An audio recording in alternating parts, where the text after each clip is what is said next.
we can win, it's an amazing thing in sports. And the Dolphins have gone through this transformation from that dead coach with no emotion and nobody even wanting to put out any effort for him to a completely different scenario now.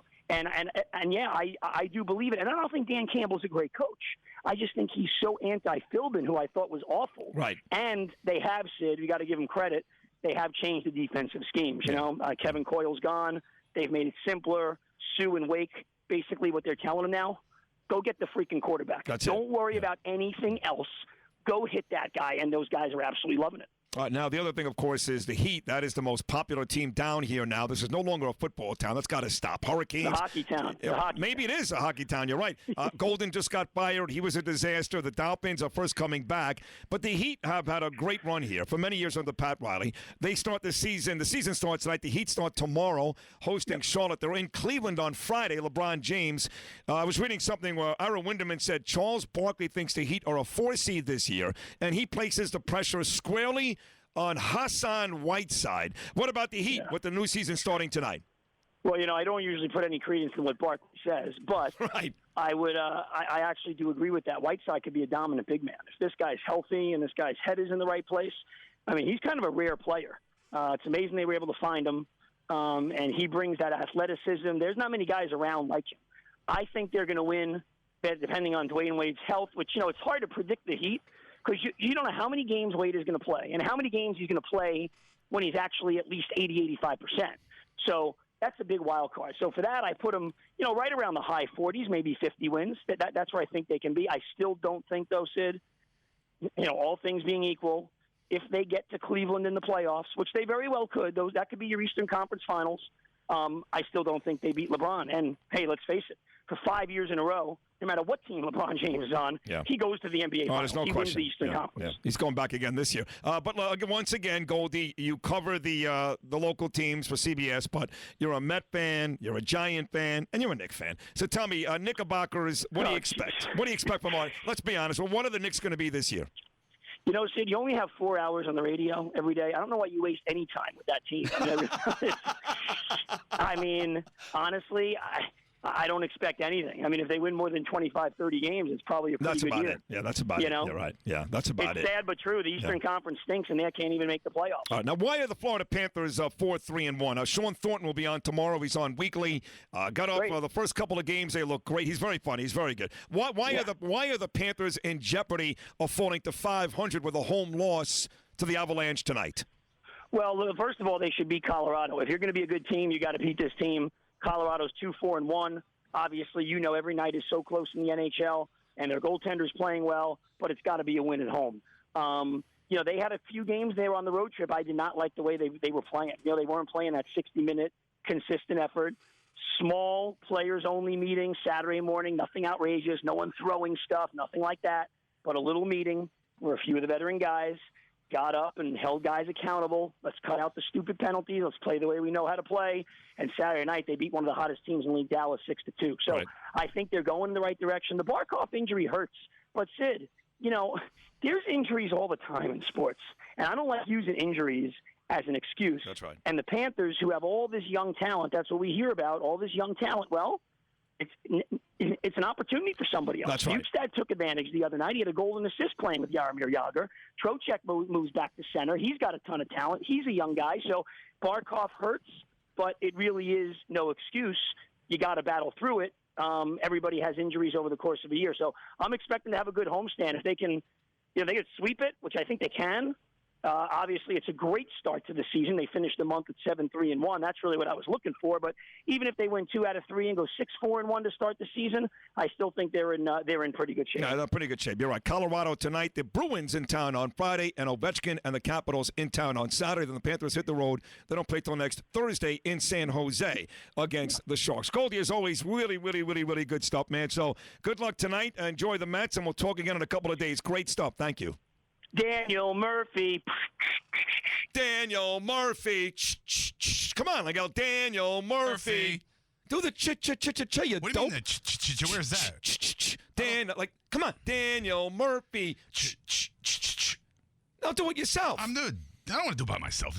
Daniel Murphy. Live Rosenberg on 640 Sports. In 1968, the New York Mets had wound up in 9th place, a record that would have been an embarrassment for some teams, but represented only the second time the Mets had soared so high. When the 1969 season opened, the odds against their winning the pennant were 100-1. And true to form, they dropped 7 of their first 10 games. But they now had a superb manager, ex-Brooklyn Dodger Gil Hodges, a roster of eager young players, and with pitchers Tom Seaver, Jerry Koosman, and a fastballer from Texas named Nolan Ryan, they were soon locked in a season-long struggle for first place. So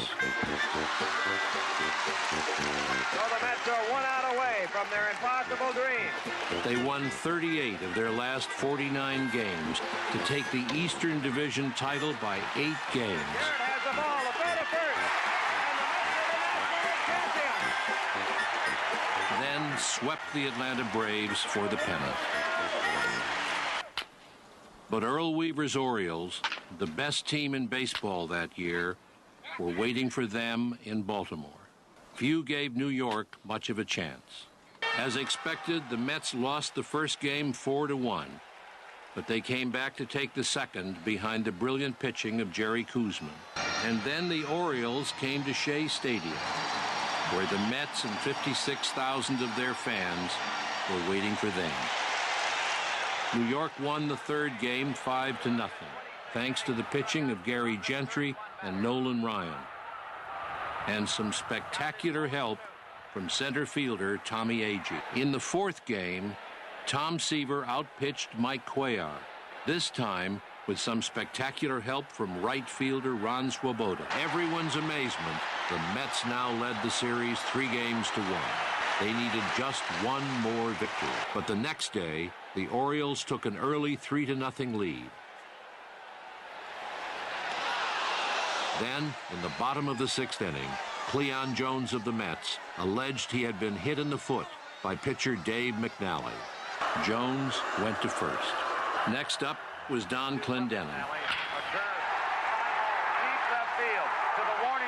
His home run into the left field stands scored Jones and brought the Mets to within 1 run. Fastball, here's a fly ball into the center field. Buford going back. Buford at the warning track.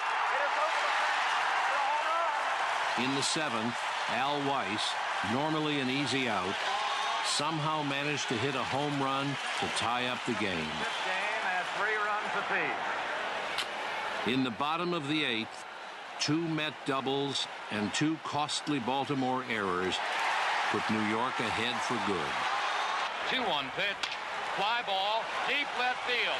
Jones is back to the fence. Jones makes the catch. The Miracle Mets had won the World Series 4-1.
Now you're in New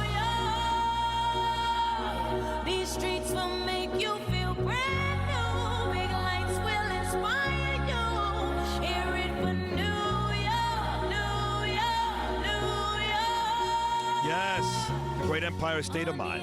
Jay-Z, not in this one. That's sans Jay-Z. That's just Alicia Keys. I love this version. Love it. That's a good little recap of the 1969 World Series. And that is right. Heroic game, 5 home runs by Don Clendenin and Al Weiss helped lead the way to the Mets' amazing World Series win over the Baltimore Orioles. And for the 5th time in club history, the Mets are back in the World Series tonight. Once again, beating the Orioles in 69, losing to Oakland in 73, beating the Red Sox in 86, losing to the Yankees in 2000. And 15 years later, back on tonight, taking on the Kansas City Royals. Here's Josie. Good morning, Josie. Hello? Hi there. How are you? Hi, how are you? Good. Nice to have you on the program. What's on your mind today? I just wanted to say happy birthday to my best friend and husband. Today's his 40th birthday. Mike, 40th? the truck driver. 40th birthday? Yes. That's it. He's almost done. It's over. Not quite. Not quite. He's still Happy amazing. Birthday. Happy birthday. Listen, I'm going to be 49 in April. I'm in the best shape. Never felt better in my life. So 40's the new 20, Josie. Happy birthday to him. Thank you. There's Josie. Just wanted to wish her husband a happy birthday. I thought you wanted to talk about the Mets. Anyway, Linda Cohn, the great, in fact, my favorite ESPN Sports Center anchor, Linda Cohn, will join us at 9:30. A pretty good show today. I thought Mark Renee, 10-10 wins. Talking Mets was great. We did our Tuesday talk with Liz Mandel. Oh, never interested in double penetration. That seems... At least I think it can. No, it can't happen, you idiot. So that was Mandel. And then we had Pedro Gomez, ESPN, Stevie Goldstein, and we're still going to do Linda Cohen. But even though the Mets are the big story, and again, we're going to cover that GOP debate, number 3 coming up tomorrow from Colorado. We'll get a bunch of good guests on to cover that. The NBA season starts tonight. Ricky Belupe is working his last week as our intern. He starts Monday on the country music station. He'll produce the show with Chelsea Taylor and Tiny Berger and JD, 103.1 WIRK, your country music home. So he's down to his last couple of days with us, and we're going to miss him. But he's a big NBA fan. And, Huge. Knick fan. Huge Knicks fan. So the season starts tonight. There are 3 games tonight. The Hawks and Pistons, nobody cares about. The Cavaliers and Bulls, that's a nice matchup. And then a really good matchup, a rematch of the first round of the playoffs last year, features reigning MVP and reigning champion Golden State taking on Anthony Davis and New Orleans. The Knicks start their season tomorrow in Milwaukee against the Bucks. And the Heat open up tomorrow night at home against the Bobcats. And then eventually we'll go to Cleveland to face LeBron James on Friday. So this is very exciting for you. Yeah. More exciting than the Mets World Series. Well, I mean, considering I'm not a Mets fan, yes. Or a baseball fan, for that matter. Or a baseball fan. Right. More exciting than week 7 or 8, midway through the NFL season? Actually, kind of, yeah. Yeah. Yeah. Are you giving up on the Jets? No, I'm not giving up. I love basketball. They're going to lose on Sunday. They're going to be 4-3. And the Raiders are going to beat them. No. No. Absolutely not. Absolutely not. No. We should have won on Sunday. But you didn't. No, I understand that. See, good teams, really good teams, win games, and teams that should have won and don't win are not really good teams. No, That's the difference. But when you lose on a penalty, The NFL, lost on a penalty. pubic hair. I'm saying, lost on a penalty. The difference between a 6-0 team, 10-second runoff. You would have lost anyway. Stop. The difference between a 6-0 team and a 1-5 team sometimes is a pubic hair. It's the really good teams don't make mistakes at the end of a game, and the teams that are okay or bad do. That's the difference. Jets aren't there yet, and the Raiders are going to beat them. Hey, we're still a lot better than a lot of people thought we were going to be with Ryan Fitzpatrick at the helm. Bro, if you lose to the Raiders on Sunday, you're 4-3. Calm down. If you beat Oakland Sunday, you go to 5-2. Yeah. That's a big deal. It is a big deal. Yeah. So, but you don't care because it's the Knicks. It's not that I don't care, but the Knicks are before it. I'll watch that, and then but the Knicks, after. Listen, I've been a Knicks fan longer than you. Obviously. Mm-hmm. Okay, I rooted for guys like Edmund Sherrod and Dwayne Scales and Larry Demick and Rory Sparrow. Listen, I was too young to remember Frazier and Reed, 69 and 73, like the Mets. Same thing. Too young. Yeah. So I hopped on mid to late 70s when we had guys like Bob McAdoo and Spencer Haywood trying to get the club going. And I was there for Cartwright, and then we got Ewing and all that stuff. But we suck. I mean, we really suck. Now? Yes. Yeah, but I mean, it's a rebuilding.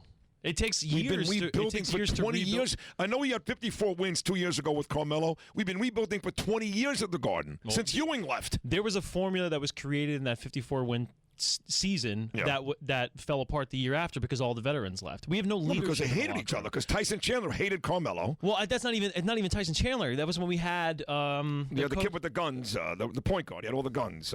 North Carolina kid. He went to Dallas with Tyson Chandler. Ray Felton. Oh yeah, well, I wasn't even talking about him. I was talking about we had Kurt Thomas was on the team at the time. He was 100 years old. I understand this. So was Marcus Camby on the team, but they were 100 years old. And Rasheed Wallace and Jason Kidd. But we won 54 games that season. Jason Kidd was 1 for 50 from the floor in the playoffs. Hey, but he had that one penalty. Oh, get out of here. He had that one penalty that won us that game that put us over to the next series. We had Steve Novak hitting threes during the regular season. Novocaine, I miss him. Yeah, we were hitting threes early. That was our recipe. Oh, the threes were out of control. Take bad shots and hope they go in, and they did. And they did. And then we went up against Indiana, and they didn't. And we got killed. That's horrible. Well, I think Copeland was still on the team then, too. Yes, the next year he went to Indiana. Right, that's right. Mm-hmm. So what do you expect from the Knicks this year? How many wins we get? I imagine we're going to make the playoffs this year. If the system... No, I'm serious. If the system works correctly the way that they've been We don't have any players. Yeah, there is. Give me the starting five right now. The starting five? Very slowly. Center? Robin Lopez. Okay, Robin Lopez is a nice player. Good defensive player. Yes. Works hard. Mm-hmm. He is atrocious offensively. Offensively, yes. Okay. Who's the starting four? The starting four would be Porzingis, and he has scored, we have no idea. He has scored how many points in his NBA career? Well... How many points? Not many, no. Okay. How about zero? He is very good defensively, though. For a skinny, how many long block guy. shots does he have in his NBA career? I don't know offhand. No, zero, bro. He hasn't played yet, you moron. Well, no, he's been playing preseason. Who's our three? That would be Carmelo. He's great. Who's our two? Aaron Aflalo. He's been hurt for 2 years. Yeah, well, I mean, that's over. That's a shaky position. So Calderon will play more than two, probably.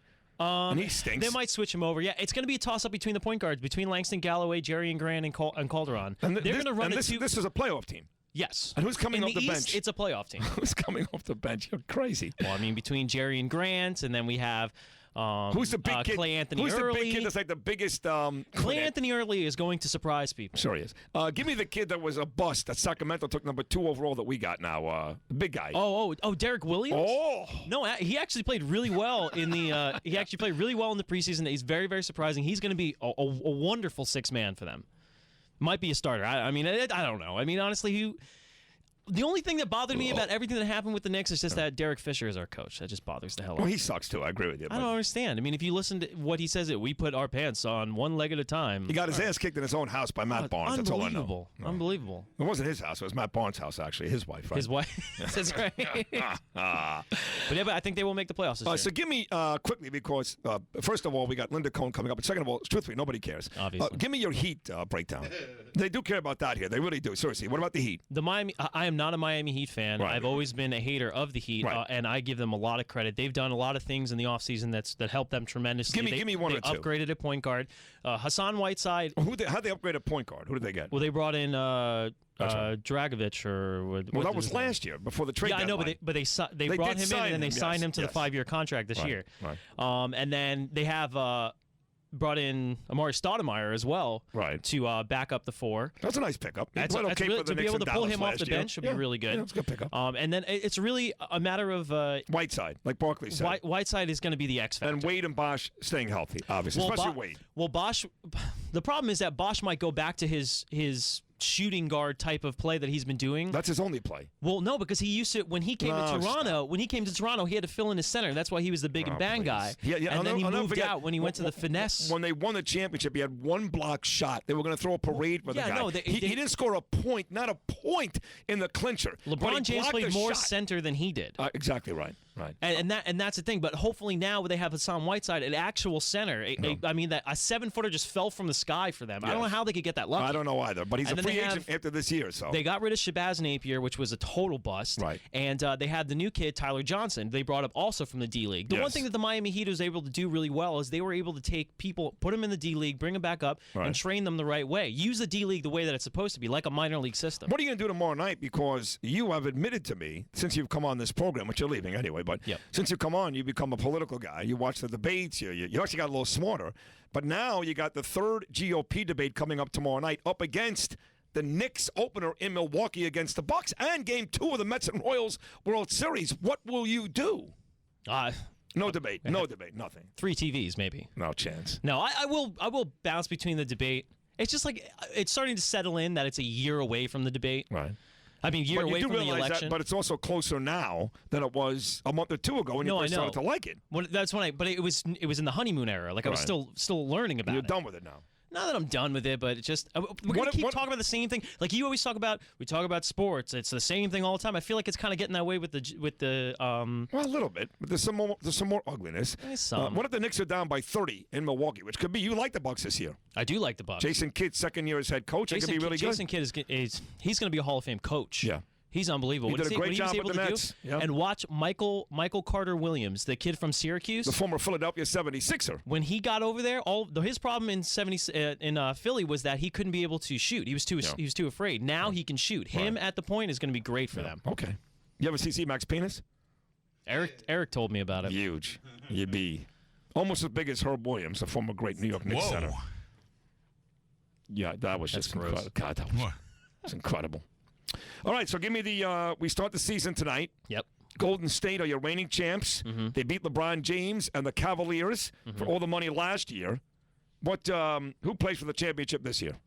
I think it could be the same matchup. Same matchup. Yeah. I mean, the Cavaliers, healthy, they have a much better team than they did last year. Why is that? Who'd they get? Well, they brought in Mo Williams. But then they bring back Tristan Thompson and J.R. Smith. They basically have the same exact team they had last year. So how'd they bring in good players then? They're the same team. Mo Williams at point guard is huge. Mo Williams. Because now with Kyrie Irving, because he is kind of injury prone, they can be able to use him on a... He's a good veteran. He's a good veteran. He's okay. And he loves playing with LeBron, and LeBron loves playing with him. And that's really... As long as you please LeBron, everything will work out. Oh, true. But he had a little bit of a back issue. He took a cortisone shot during the preseason. Now he's going to be back. If he has to have a cortisone shot... Who's this, LeBron or Mo Williams? LeBron. LeBron, okay. If he has to have another cortisone shot, he might take a couple of games off. But he is going to play tonight against Chicago. Yes. Right. Yeah. Originally, he wasn't supposed to start. Right. Neither was Derrick Rose, and they're both starting. All right.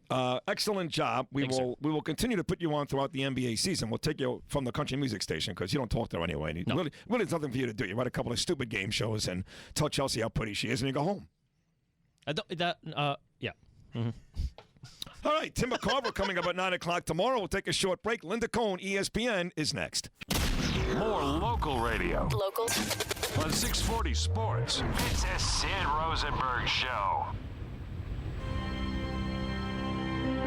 In contrast to the Red Sox haunting futility stood the full-of-themselves Mets, whose own history, though brief, was littered with things labeled amazing. The 2-1 pitch.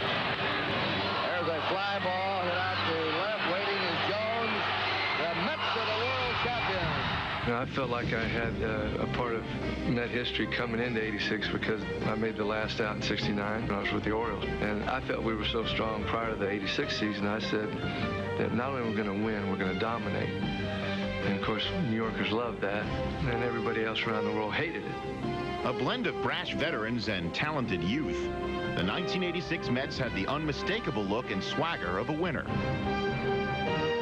From the start of spring training in 1986, you knew that they were special. They had gone through 2 tough pennant races in 1984 and 1985 in particular. They had Doc Gooden and Darryl Strawberry and Ray Knight and Keith Hernandez and Gary Carter. They knew they were good. By '86, everything had gelled, and that 2 or 3 year introduction to greatness allowed them to carry themselves in a way that nobody had ever seen before. This team tended to be more boastful.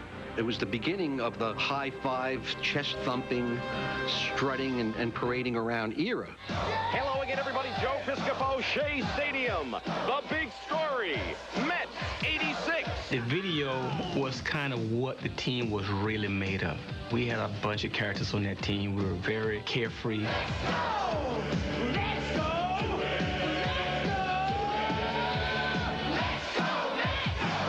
Let's Go Mets was the Ben-Hur of sports videos. It was the most expensive, biggest, largest, silliest video production for a sports team ever. Make it happen! I can see where there was a lot of animosity from the other ball clubs. I mean, you don't do this. You don't have your own music video, and you don't give high fives and do curtain calls after home runs.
like that piece. Good job. All right, tomorrow, so far for tomorrow, Tim McCarver, Timmy called the 86 World Series, obviously. It's been so many years as the Mets announcer. It is an honor to have Tim on. He's called more World Series games than anybody ever. And he loves me. So Tim McCarver coming up tomorrow. Ron Insana, CNBC. Don't forget the third GOP debate coming up tomorrow night. And it's on CNBC. Ron Insana is a great guest. He'll come on and talk about that. And I think Phil Simms tomorrow, too. He's in town with Jimmy. I think Nance on Thursday because the Dolphins and Pats play on Thursday night. So for starters, Simms, McCarver, and Insana. And Doris Kearns Goodwin on Friday. Oh, that's right. The great presidential historian who I got to be very friendly with on the Imus show. She's a genius and a great guest. But right now, today we really focused on the Mets. All of our guests, Goldstein, Pedro Gomez, ESPN, Mark Renee, 1010 wins. Outside of Liz Mandel, it was all Mets all day. And we will continue that with the greatest ESPN Sports Center anchor ever. There's not even a close second. Sorry, Levy. I always say that, but it's true. And a dear, dear friend of mine. I love her. She loves the Mets. The great Linda Cohn. Good morning, Linda. How are you? I'm great. Thanks, Sid. Always a pleasure. Thanks for that big build-up. Yeah, I'm staring right now at for a week, I've had my nails painted Met colors with New York Mets. I put out, media, little videos on social media at Linda Cohn, explaining and showing off my fandom. And I'm not ashamed because we're in this business, Sid, because we were fans first and we stay loyal, and that's what gives us longevity.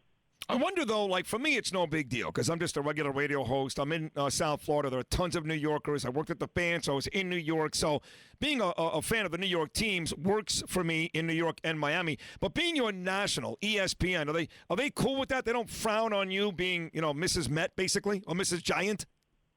You know what? I'm sure there are some that frown, and I'm sure those people have kept me from doing big-time assignments. But guess what? I stay loyal to my fan bases and to my teams, and I think it's worked out okay because here's the deal.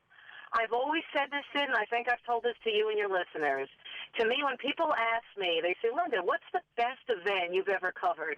I said, actually, the best events I've ever covered are the ones I go as fan, not the ones that I have to go there as a member of the media and sit on my hand. That's the answer. Love it. Love it. It's hard for me. The teams for me are kind of like my kids, Ava and Gabe. I have a difficult time separating all of them. I do readily admit, even in my own biography in my book, which 8 people bought, You're Wrong and You're Ugly, that the 1994 Ranger Parade was the best for me because they had gone 50 years, and even though in my lifetime we had good teams against the Islanders in the early 80s, we never won. Giants won, Mets won. So to me, the big sports moment was 94 on Fulton and Broadway when the Rangers won the Cup. But Mets winning the World Series, I don't know, man. That may eclipse everything only because of how big it is. It's 7 games. I don't know. It's close, Mets and Rangers. What about you? Well, for me, I was in the building at Madison Square Garden for that Game 7, and for me, it would touch a lot of emotion because if it wasn't for my late father, I never would have been the kind of fan I am of the teams that I am a fan of, and we know who the teams that I am a fan of, obviously. And so that night in 1994, not only I was able to be there as a fan, but I was able to pick up a telephone because there were no cells in 1994, just a regular phone to call my dad. Oh, my God, to share that moment while Mark Messier was holding the cup and skating across. Yeah, so that, to me, that overtakes everything. It's funny you say that. I've been in Florida for a long time now. I thought I was coming down for a baseball rehab assignment for a couple of weeks, and I'm here for 10 years. Right. And some of the Floridians down here who readily admit they love my show get mad at me because they're like, Sid, you're a Floridian now. You've been here for 10 years. You're not a New Yorker. You're never going back. Why can't you like our teams? And I go, because here's what you have to understand. When I was a kid, my dad took me to Shea Stadium. When I was a kid, my dad took me to Madison Square Garden. We had season tickets for the Giants, and my dad and I went every single Sunday. And no matter what my area code is or my zip code is, that will never replace the memories I had with my pop. So your story just now is exactly what I've been telling Floridians for 10 years down here. The memories you make with your parents and siblings and all that type of things can never be replaced by a zip code. It's like a significant other. It's like our teams or our wives, our girlfriends, boyfriends, whatever it is. If we go and root for another team, we can like that team. We can even flirt with the other team, but then we're cheating. Right. We're still So that's sleeping how with I our look team. at it. Right. We're still sleeping That's with our correct. team. That's exactly That's right. correct, Sid. That's right. Through ups and downs, we're by our team's side. Even Eli Manning. Oh, Oh, I was at the game, kind of pulled at the game. Again, Eli made passes he had to make. Did you look at what kind of protection he had? Greg Hardy, get away. I mean, it's a joke. He stood right up and took it. But how about Wayne Harris? Difference maker. And I will say this, Sid, Mr. Anti-Eli, I know Ruben Randall made that one great one-handed catch with his Odell Beckham Jr. imitation, but can you catch a ball that's right on your left? Yeah, I agree. I agree. Change the whole game around if it wasn't for Dwayne Harris. That's what I'm talking about, what Eli has to deal with. No, listen, the Giants drop too many footballs, that's true. But Eli, who makes mistakes every single week, the reason why the Giants won this week had nothing to do with Eli. It was a special teams touchdown and a defensive touchdown. But he didn't lose the game. He didn't fumble. He didn't throw a bad interception. So there I'm going to get – see, I'm at the point now, if he doesn't make a mistake, I'm happy. All right, you got to stop this. But I will give you that. I will agree with you that he didn't go out and win this game. Finally, special teams and defense made some plays to make up for the lack of plays on the offensive side of the ball. Well, guess what? I watched the Saints the last couple of weeks. The Falcon win. I was on JetBlue coming home from Jersey on Sunday. So the only two games I had were Jets, Pats, and Colts, Saints. This is a different New Orleans team now than it was a month ago. This is not easy for the Giants coming up on Sunday. Plus, it's a house of horrors, right? I mean, remember the last time they were there? It was, what was it, Monday Night Football? It was an absolute embarrassment. Oh, they killed us. They killed us. Oh, I don't know what the spread will be, but it will not favor the Giants. I have a feeling, the Saints will be favored by like 6 or something. I really do, at least. I don't know. I can tell you right now, the Saints are 3.5-point favorites. 3.5. Oh, they should be more. They should be more. They should be 6.5. I agree. But listen, I don't know who's favored in this Mets-Royals series. I would think it's Kansas City. Right. Well, tell me this. I know the Daily News today did the Hosmer versus Duda, Murphy versus Zobrist, the whole thing, Flores versus, and most of the edges went to the Royals, but it was very, very close, and certainly the starting rotation went to the Mets. Put your fandom aside if you can for a second and tell me. I can. You can. I can tell you right now that I've already put my fandom aside. Like I'll post fandom stuff, but I also post logistics too about this series, which I did last night. And here's the deal. It comes down to this. First of all, I don't want to hear about stats. I don't want to hear about the team that, the NL team that swept the previous team loses in the World Series. Listen, it's the same people that told me the Cubs were 7-0 against the Mets during the regular season. It doesn't mean anything. Here's what does mean something. This Kansas City Royals team doesn't strike out a lot. Fact, okay? We have 3 amazing right-handed fireballers, okay? Fact. Kansas City will be more patient at the plate. Kansas City will foul off a bunch of pitches and make our young guns work, okay? That's number one. So that's going to be a challenge. They're going to be throwing a heck of a lot more pitches, which is going to put a little bit more strain on our bullpen where maybe our guys cannot last till the 7th. Maybe maybe it'll be more a 6-inning starting pitcher than 7. The other big thing is not getting this Royals team, Sid, extra outs. Our defense has to shine. They will be tested more with this Royals team in that big ballpark at Kauffman Stadium beginning tonight. So our outfielders and our infielders especially have to continue to play solid. Duda and Wright have been solid in the first 2 postseason series, but they are going to be tested more, and so will Cespedes, Conforto, Granderson. Those guys have to continue to make plays because you can't give this Royals team extra outs. So they never say die to Royals. Never. 7 through 9 innings, that's when they have scored the bulk of their runs in this postseason. Yeah. No, you broke it down well. By the way, the Mets, according to my friend Chris Coble, minus 115 in the series.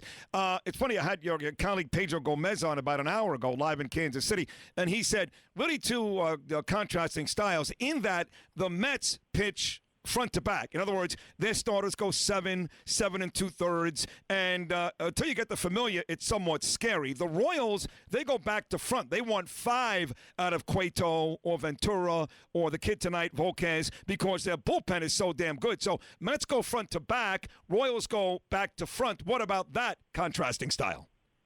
No question, the number one strength of the Royals, Pedro's right, is the bullpen, and that's fine and dandy. It doesn't matter who the Mets are going to hit against, whether it's the starters, whether it's the four guys in the bullpen. They got to figure out more balance in the lineup. We know Murphy can't do this forever, even though he has become Babe Ruth, and he's legendary now. And I'm going to, it's true. But we know that's not going to continue. It's just fact and reality. So while Granderson obviously has been amazing, he's got to continue to be. I feel good as a Mets fan that Duda and Wright are hitting in the last series. And so these Royals pitchers do not scare me one bit. Remember, people, look at the pitchers the Mets got through to get to this point. Do I have to name them again? Kershaw, Greinke, Arrieta. It goes on and John on. Lester? So, Lester's a pretty good pitcher, too? Yes, Lester, too. Lester, who, by the way, again, if I was a Cubs fan, one of these guys that make so much money they can't go on short rest. Right. What a joke. It is a joke. What an absolute joke. Yeah. By the way, Anyway, ESPN is telling me that you must lead tonight with the Cavaliers and Bulls, just so you know. Yeah, listen, thank goodness I'm not working, may I say. You're right. LeBron. Hey, you know what? No, I don't even know if LeBron's playing in that game. So, maybe the Mets will be the lead story. Maybe. Well, listen, the thing is, not only tomorrow night do the Mets play the Royals in Game 2, and, of course, something I'm interested in is the GOP debate number 3, but the Knickerbockers... Yes, I am excited for GOP debate number 3 as well. I am, too. I know you are. I'm with you, baby. But the Knickerbockers start the season in Milwaukee tomorrow night, and the Knicks are going to be what this year? They're not making the playoffs. I don't care what the proclamation is by Derek Fisher. I know the Eastern Conference stinks, but I'm sorry, I don't see enough unless, I don't know. Do you see something? No. I think Melo is going to get hurt just because he carries the load and it's heavy, and he's going to get hurt. Yeah. And nobody cares. The NBA is making a huge mistake opening up their season in the middle of the World Series. Totally agree. They can rip the NHL for doing what they're doing, but they don't. They get going for 3 weeks before you don't open it up in the one event in baseball that will get ratings, the World Series. I don't care if the Mets weren't in it. I'm telling you, the NBA should not be opening up its season during the only event that gets the best ratings for baseball, the World Series, no matter who's in it. I'm down on the NBA anyway. I know a lot of it is because the Knicks suck, and I'm in Miami, and I despise the Heat. I think they're going to be actually pretty good this year. But I'm down. I don't like it. I mean, look, I shouldn't say that. I still watch the Knicks. I still like it, but I don't like it nearly as much as I did 2 decades ago. Like, for me, of all the major sports, the one that's taken the biggest hit in terms of style of play for me is the NBA. I agree. No regular season has dipped in quality worse than the NBA. And you know me, how I love the NHL. Regular season NHL, they always try to do things to keep that game exciting, and it's an exciting, more exciting game as itself. And then plus with 3-on-3 overtime, the league is ahead of it there. The NBA continues to be really borderline unwatchable unless it's Christmas Day games or maybe opening night for, Cavalier fans and Heat fans. Give your listeners some credit, obviously. Such a great fan base. They are. It's just they have high hopes. They still got D-Wade, all that. We know because it's a personality-driven league, but the actual game, the game has deteriorated during the regular season. I could not agree more. So tell me this. If the Mets win the World Series, you're going to be covering the ticker tape parade for ESPN that day, I would imagine, right? Listen, I don't even care. You know what? I'm going to be there no matter what. I don't even have to. What did I tell you? The best part of it is when you're not covering it. Right. You can be yourself, Sid, and be a fan and be with the people. I love being with the fans. I love hanging out with the fans because they're just like me. I was that way with the Giants game. It was so great. The first half was a snoozer. We were ripping everything. Second half, we were jumping up for joy. Right. And, those Cowboys fans at MetLife went home unhappy. Yes, they did. I will be there, too. In fact, I've got the same corner. I was there for the Ranger parade. I was there for the Met parade. You can always find me, Linda, at about 5 a.m. after a D-train trip from Brooklyn on the corner of Fulton and Broadway. That's where you'll find me. All right, I write that down. We have to review. But let's not get ahead of ourselves. I believe this series is going to go 6, Mets in 6. They're going to figure it out. And I do love, upon further review, I love that the Mets are starting Harvey 1 because first I thought DeGrom because he's their best pitcher by far, but I get what Terry Collins is saying. The extra day rest helps for Jacob DeGrom. Can't have Harvey rest too much. Plus, God forbid if the Mets lose Game 1 when you want to have DeGrom on the mound in Game 2. Agreed. And Syndergaard and Matt's the first two at home. So last one, I don't know about you, but I wish I could actually see this now that I think about this. See, I watched the game tonight. I'll be alone at home. My kids will be asleep. Danielle will be upstairs. And I'll be downstairs. Right. And I pace every pitch. And I'll be alone, too. I stand, Me I too. change it up. I'm with you. Right. I stand and then I don't want to be in with anyone who doesn't care as much as I do. Right. Exactly. Like the bar scene and all that with a bunch of mediocre fans. So you will be like, and I don't have any real reason behind it, but sometimes I sit, sometimes I stand, sometimes I pace, sometimes I put my head back. And it's not, I don't know why, but I just tend to go through every physical possibility I go through during the first 3 innings. I do that as well. I take on my, New York Ranger playoff mode. That's what I do with the New York Ranger playoff. And, we're out of touch with the Mets for a while, for 15 years, basically. We're 06, when they got at least, well, they should have went to the World Series in 06. But, that's the last time we felt that way with our New York Mets. So, yeah, I'm in my New York Ranger playoff mode. Every moment, every inning, every pitch, everything matters. So, yeah, I mix it up, too. Me too. Well, I'll be thinking about you as I do every single Met, Nick, Ranger, and Giant game. And I love you, and you were great again today. And keep coming back until the Mets actually do win this thing and we go to the ticket tape parade together. How about that? Oh, God, can that happen? Let's hope. Fingers crossed, Sid. Enjoy the game. Thank you, Linda. You too. The greatest ESPN Sports Center anchor ever. And why? Because of that. She's a real fan. And it comes across on television. It's my friend Linda Cohn. We'll wrap it up at 844-640-6464 right after this. Welcome back to the Sid Rosenberg Show. What's your favorite ballad, Elephant Boy? Your favorite slow love song? Your favorite ballad? What's by it's the Guns N' Roses Patience. What? Is that Guns N' Roses Patience? Guns N' Roses Patience. Okay, all right, here we go. Said the job be home soon. I miss you. So I can't even think of the words now. Nah, I can't do it. I'm sorry, Sid. It's Sid Rosenberg on 640 Sports. Reach out, touch faith.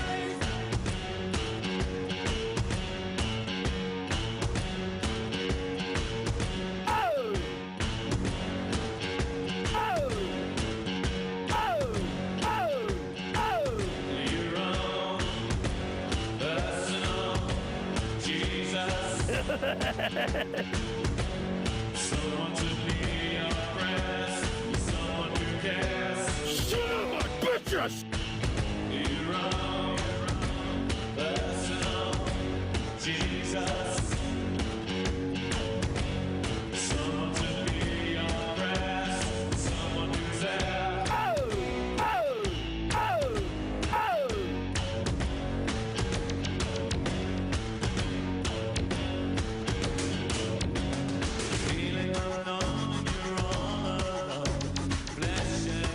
By the telephone.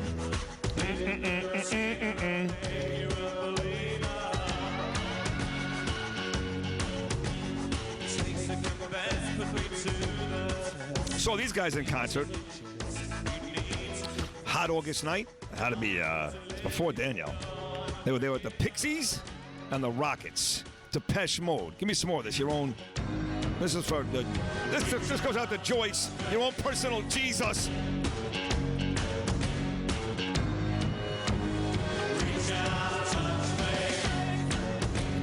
I heard that the Seventh-day Adventists love this song. Oh, yeah, they do. Donald Trump doesn't know what they are, but they love Jesus. So. And I did ask Z-Mac yesterday to describe a Seventh-day Adventist, and he had no idea either. But do love Jesus. I understand that. So. I told you it's a string of Protestantism. You did say that, didn't you? Yeah. So it's directly. Well, what is Trump? I know there's. Trump's an Episcopalian. No, he's a Protestant, right? Presbyterian. Presbyterian. Now there. Seventh-day Adventists, there's some Judaism mixed into it too. So yeah. So Ben Carson is Jewish? No, he's not Jewish. It's like Sammy Davis and Rod Carew? Rod Carew is only half a Jew, according to Adam Sandler. That song never gets old. Well, that song, believe it or not, as stupid as it sounds, actually let me know who's Jewish and who's not. Isn't Harrison Ford a quarter Jewish, according to Adam Sandler? According to, yeah. Right. O.J. Simpson, not a Jew. Not a Jew. Is he going to do any more of those songs ever again? He did a Passover song, or did he not? Yeah, I think he did. I don't know if he did a second version of. I think he did a second version of it. I think you're right. But that was Passover or Rosh Hashanah? Or Hanukkah? No, it was Hanukkah. It was Hanukkah, the original, and I think he did a remake of how just changed. He did another holiday. Maybe Thanksgiving. Did he? Okay. That wasn't Jews, though. Maybe. I thought maybe it was Thanksgiving. I don't remember. I love talking to Linda Cohn. She gets me very excited about the action tonight. Seventh-day Advent. A member of the Protestant section that preaches the return of Christ to earth. Well, but all Catholics believe he's coming back. That's Easter, right? They observe Saturday as the Sabbath, just like the Jews. And Christians usually Sunday. Sunday. Right. So and then when Trump did that. But that's the 6th day, not the 7th day. Or it's the 7th day? 6th day. The first day is Sunday. Oh. So, yeah, it would be 7th day. And that happened to be a Saturday when Trump made those comments, which was unfortunate. And their Sabbath. Yes. Which is even worse. Right. And they jumped off. They jumped ship pretty damn fast. Yeah. Well, he's getting his ass kicked in Iowa, and now he's well back now. He's 4 points back of Ben Carson. Last I saw, 7% Rubio, 7% Fiorina, 8% Bush, 22% Trump, 26% Dr. Ben Carson. Remember when Trump had a double-digit lead over the guy in second place? It's over. What's the appeal for Ben? I like Ben Carson a lot, but what's the appeal as far as a president? Because I'll tell you what the appeal is, okay? First of all, people loved it when he said no Muslims for president. They love that. Second of all, he is also not a politician. True. We don't like politicians, but he's not a moron like Trump. And if you really follow this thing, seriously, you can't like Trump. You can't be into this. I'm serious and like him. And I don't care if you think, again, going back to some of my friends who think saving Western civilization is the number one. Well, great. If you believe that, that's fine. Trump's not the answer. He's just not. All of his plans are stupid. So the point is that at least Ben Carson is not a politician. We like that because we're sick of politicians. Right. But people are just tired of Trump because he hasn't said anything. Now, here's what I'm scared of. Trump could do something just crazy and just get in office and just start. Now he's desperate because now he's starting to lose. And he'll start to say even crazier stuff. Tomorrow night, he will be impossible on stage. And people like Rich Stevens and Joyce Kaufman will laud him for how great he is, when in the meantime, he's killing himself. He's killing himself. Don't be afraid to come a little prepared. Give me something where I can say, yeah, he appeals to my anger. That's my guy. But give me something. He might do well tomorrow night because it's economic based, right? And business. Well, it's more business driven. So think about this: if him and/or Fiorina don't fare well tomorrow, they may as well go home. No, that's true. It should be a shining moment tomorrow. Although you say that, we're going to have Ron Insana back on the air tomorrow, who's one of the top guys at CNBC for 2 decades. It's his network that has a debate. He'll join us live at 7:30, and he points out that Donald Trump is not a good businessman. That's right. Michael Bloomberg is a good businessman. Donald Trump has made money because of marketing and because of the way he promotes. He's not a good businessman. No, you're right. I remember Ron saying that. Yes. I remember him saying that. And he's not the only one saying that. If you talk to legitimate business people, I'm talking about the Warren Buffetts of the world, they don't look at Donald Trump as a business guy. He's a clown, basically. Now, he took his father's $1 million, he made it $1 billion or $10 billion. That's a great job. Now, listen, I'm not going to minimize that. Don't make fun of Trump because he got $1 million, because he took that $1 million and made $1 billion. So he deserves credit. But come on. This is ridiculous now. What am I supposed to do? And you were a big Trump guy. Huge. So, coming from you. But I listen every day. I know. And I read and I watch. And I watch them at all these town halls. And I watch every interview. And nothing is, it's the same one. Tell me I'm wrong. No, you're not. It's the same. I'm going to make America great again. I'm going to have the greatest generals. I'm going to have the greatest whatever. I'm going to build a great wall. I'm going to have a great tax plan. We're going to have a great army, the greatest army ever. And wait, you just wait and see. It's going to be great. Wait, it's going to be. You're not going to believe it. Sounds like my grandfather. You're not going to believe how great it's going to be. Michael, okay. You are not going to believe how great. Okay, okay, great. Why is it? How are you going to make it great? How's it going to be that great? I'm excited. It's great. How's it going to happen? I don't know. I got to call Chuck Todd. Let me call Jake Tapper.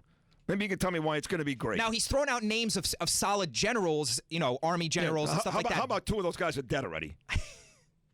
Here's Dale. Good morning, Dale. Yeah, Sid, I'm all in on Trump, and there's nothing anybody's going to say to change my mind. And I understand everything you're saying, and I do, but he has reached a chord with me. The liberals have been pissing me off for a real long time. This whole politically correct society in which we live in, and let me ask you a question: is it a possibility? And I'm not a conspiracy theorist at all, but is it a possibility that these polls are not accurate? That the media is trying to get let me ask you people this. off Let me ask you this. Were the polls accurate when Donald Trump was kicking ass for the last 3 months? I mean, all of a sudden, what, they're not accurate now? For 3 months, he was kicking ass. What, now because he's in second, now there's a conspiracy theory against Donald Trump? For 3 months, he was kicking ass. Maybe is it possible, even more possible, Dale, that the guy's an asshole, and he continues to say stupid things and comes to the table with nothing other than appeal to angry guys like you or Lauren. And people are just sick of it. I'm one of them. I can see why Donald Trump is slipping in the polls. I was on the Donald Trump train. I was in the front seat, right next to you two guys. And I'm off the train. Gabe, good morning. I got off the bus. I was using public transportation that way.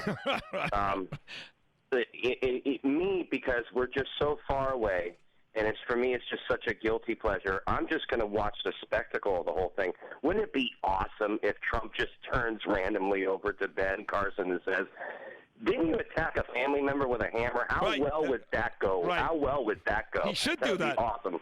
He should do that. Have a great day. You too, thank you. Ben Carson admitting on Meet the Press on Sunday that he used to attack people with rocks, hammers, and at one point try to stab a guy at the age of 14 years old. That's he's a badass. That's why he's so even keel now. Right. Because he used to be a maniac. He was a badass. Now he's even keeled. What has Trump done? He gave Rosie O'Donnell a wet willy? What did he do that was so tough? What's his name almost kicked his ass, A.J. Benza. Remember that? Oh, yeah. Gifted Hands is the movie. Came out in 2009 about Ben Carson, starring Cuba Gooding Jr.? Cuba Gooding Jr., yes. So back in 2009, people wanted to know who he was? Yeah. Ben Carson? He really came from the slums of the slums. Single mother, had like 5 brothers and sisters, like you said, get into gang violence, and then all of a sudden this guy's a neurosurgeon, the first person to ever separate twins, Conjoined twins. at the head, the brain. Right. That's right, yeah. So, that's Robin Derrick. He was. Yeah, I'm still looking for my long-lost twin. Right. Jerry, good morning. How are you? Yo, Sid, it's Jerry from Brooklyn. How y'all doing? We're great, thank you. Good to hear from you. Sid, I want to ask you about famous rotation. You know I go back way back. This was a Cleveland Indian team. Oh, the Bob Feller rotation. That's it. Early Win. Yeah. Bob Feller, Bob Lemon, and I believe Mike Garcia. Yes. Excellent. Am I correct? Excellent staff, too, by the way. Excellent staff, yes. Sid, I think they won a tremendous... What year was that exactly? Was that 54 or 51? I got to think about that for a second. I got to think about that because I for some reason, I know 55, the Dodgers beat the Yanks. Right. 50, I think it was it the year before that? No, the Yankees won at 54, right? Oh, then it had to be 51. Yeah, the Miracle Giants played them, I guess, yeah, right? because I think the Yankees beat the Dodgers in 54. Dodgers came back and beat the Yankees in 55. That 1-0 Game 7 went behind Padres. So it had to be 51. Okay. They won, I believe, an incredible amount of games, the Indians, that year. 111 strikes. Oh, they were great. They were great. That was a great team and a great pitching staff, and they were great. It was 54. 54, Indians-Giants. Really? So, was it 56? 55, the Dodgers won. Who won it in 56? I'll tell you right now. That was a good Giant team. That was, I guess, Mel Ott and those guys, right? Is that right? You asking me? Yeah, of course it was Mel Ott and those guys. Yes, 56. Right, there it is. Okay. 56, so yes. Right. Here's Stevie. Good morning, Stevie. Good morning. I'm surprised you didn't hear about Trump's new plan coming out. He's going to say Merry Christmas this year. He's going to say Merry Christmas? Yes. He's not going to be intimidated and be politically correct. He's going to say Merry Christmas. Listen, all you guys make me laugh with being politically correct. There's nobody more less politically correct than me, okay? Nobody. I've made a career of getting fired, being in controversies, being anything but politically correct. I appreciate politically correct, but this is enough already, Stevie. It's nonsense. You got to have some substance. Some substance. Stop with the you guys. All you guys, all of a sudden you're all tough guys. Oh, I love that he's not politically correct. No one is less politically correct than me. How many radio hosts around the country do a sports show and say blowjob 10 times a day? Or anus, or asshole, or got into the trouble I've gotten into. Stop with that nonsense. There is something appealing about that. There is something charming about that. I'm that. But every once in a while, give me some substance. You know, every once in a while, I can do a series. Zero.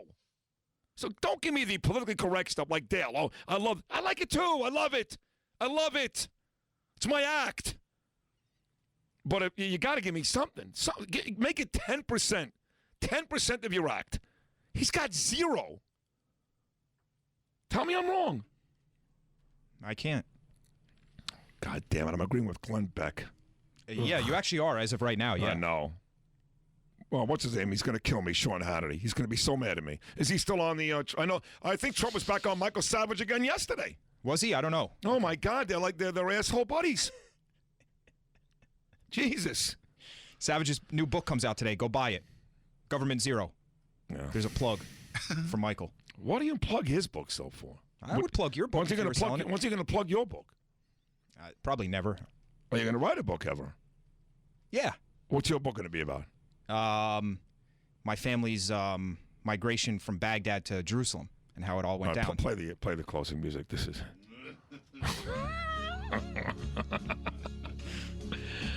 Elephant Boy, what do you think about Z-Mac's idea for his new book? That's unfortunate. Now, maybe Doggy will like it. Doggy, what do you think about?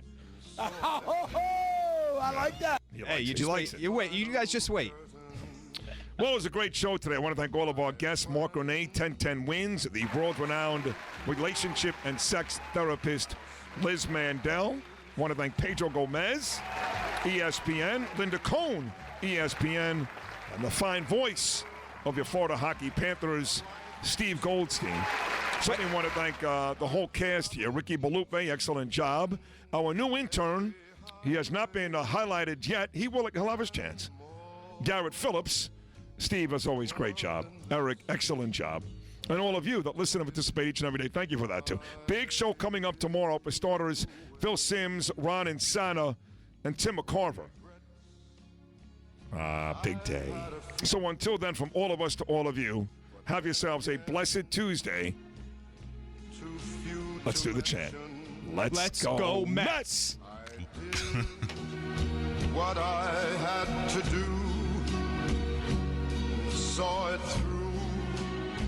Broadcasting live from the Mercedes-Benz of Palm Beach Okeechobee Boulevard Studios, we are 640 Sports.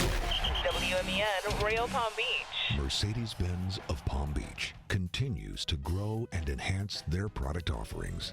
And now, in addition to the Mercedes-Benz C-Class, the 2015 World Car of the Year award winner, Mercedes-Benz of Palm Beach proudly introduces two new models for 2016, the all-new GLC and GLE Sport Utilities. See them now at Mercedes-Benz of Palm Beach on Okeechobee Boulevard between I-95 and the Florida Turnpike.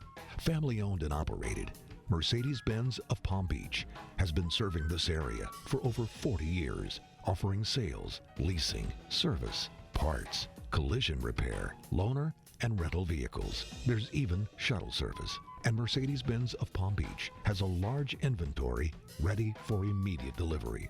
Orders are being taken now for holiday delivery. See what's new for 2016 at Mercedes-Benz of Palm Beach, halfway between I-95 and the Florida Turnpike on Okeechobee Boulevard. This is Lawrence Levy from Levy & Associates, Florida's leading tax resolution firm. If you owe the IRS, if you haven't filed in several years, if you're being audited, you give us a call at 888-411-5389. Check out our radio show. It's got a huge following these days. Our phone number is 888-411-5389. That's 888-411-LEVY.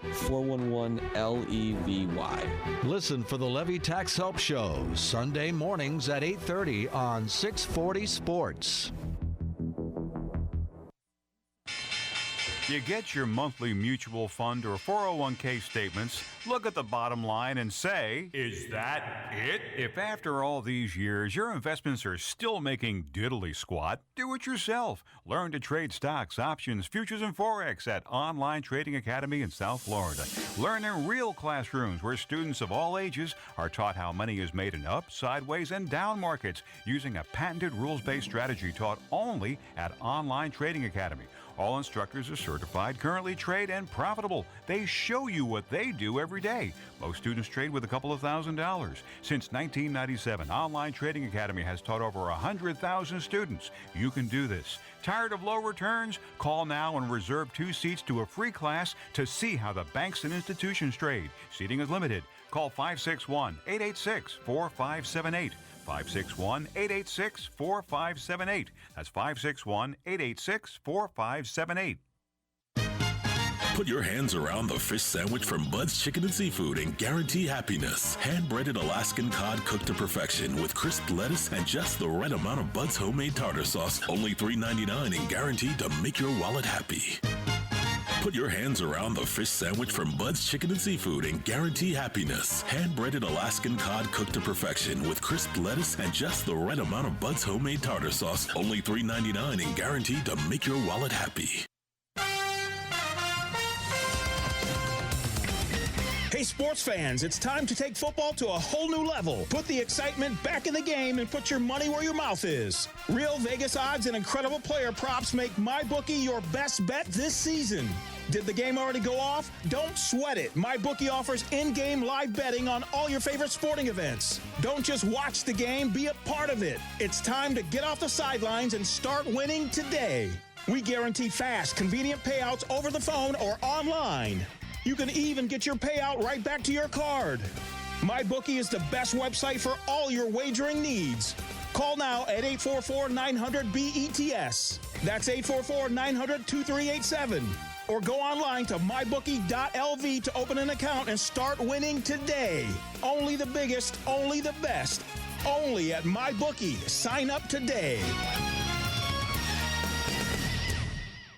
I didn't know how to stop. I couldn't stop. I couldn't imagine not taking handfuls of pills every day. I was just miserable. Hi, this is Geraldo Rivera. Do you have a family member addicted to painkillers or alcohol or other drugs? Are you desperate to help them stop this downward spiral and get their lives back? Please take a moment and listen to this. I love who I am today. I have a great life today. The dreams and the hopes and the goals that I've had, growing up, I'm fulfilling them. Nothing was harder or more rewarding than taking that first step at behavioral health of the Palm Beaches. If this is what you want for a loved one, consider